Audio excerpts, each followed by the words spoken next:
Aristotle, Greek philosopher. From logic to biology to ethics and aesthetics, the Greek philosopher Aristotle made substantial and enduring contributions to practically every field of human knowledge. Aristotle's surviving writings had a huge impact from late antiquity to the Enlightenment, even though they were overshadowed in classical times by the work of his mentor Plato. He went by the moniker the first teacher in Arabic philosophy and the philosopher in Western culture. Aristotle's early life. In the northern Greek city of Stagira, Aristotle was born in 384 BC.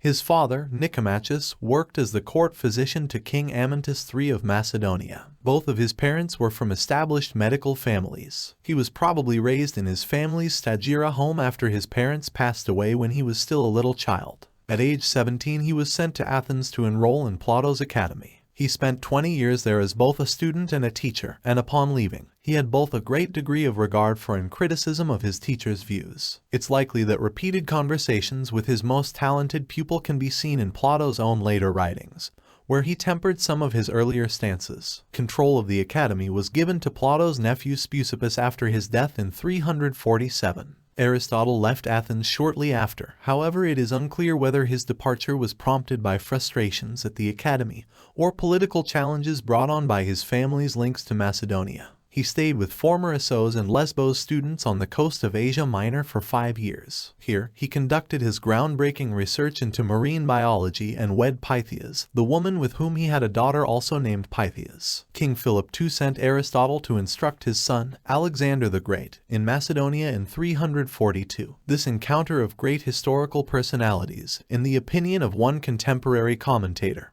had surprisingly little influence on either of them.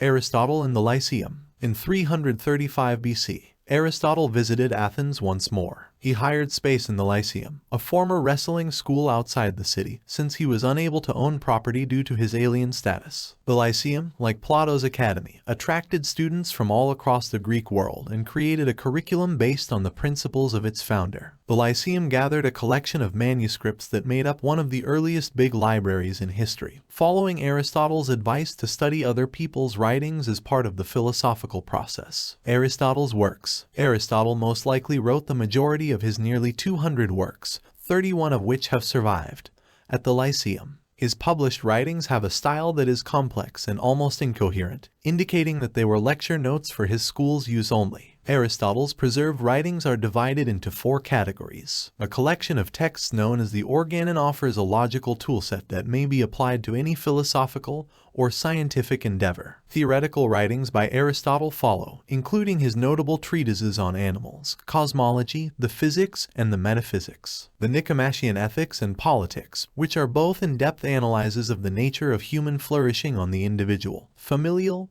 and social levels, come in third among Aristotle's so-called practical writings. His Rhetoric and Poetics look at the results of human labor, including what constitutes a strong argument and how a well-written tragedy can arouse cathartic dread and sympathy. The Organon, a collection of Aristotle's writings on logic known as the Organon, was put together around 40 BC.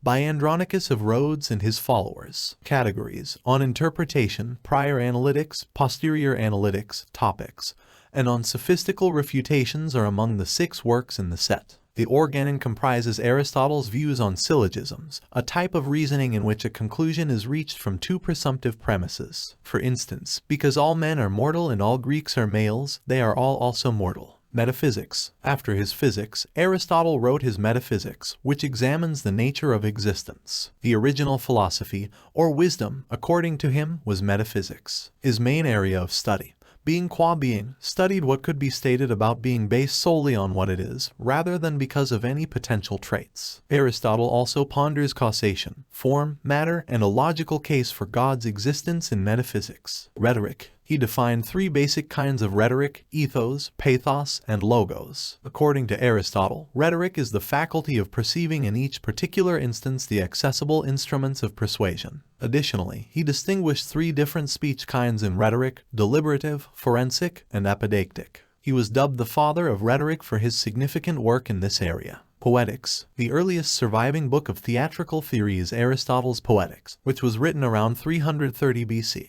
It is frequently taken as a refutation of his teacher Plato's claim that poetry is immoral and therefore to be banned from a perfect society. Aristotle examines the function of poetry from a different perspective. He contends that artistic activities like writing poetry and acting allow for catharsis, or the healthy release of emotions through creation, death, and legacy. Aristotle was once more compelled to leave Athens after the passing of Alexander the Great in 323 BC.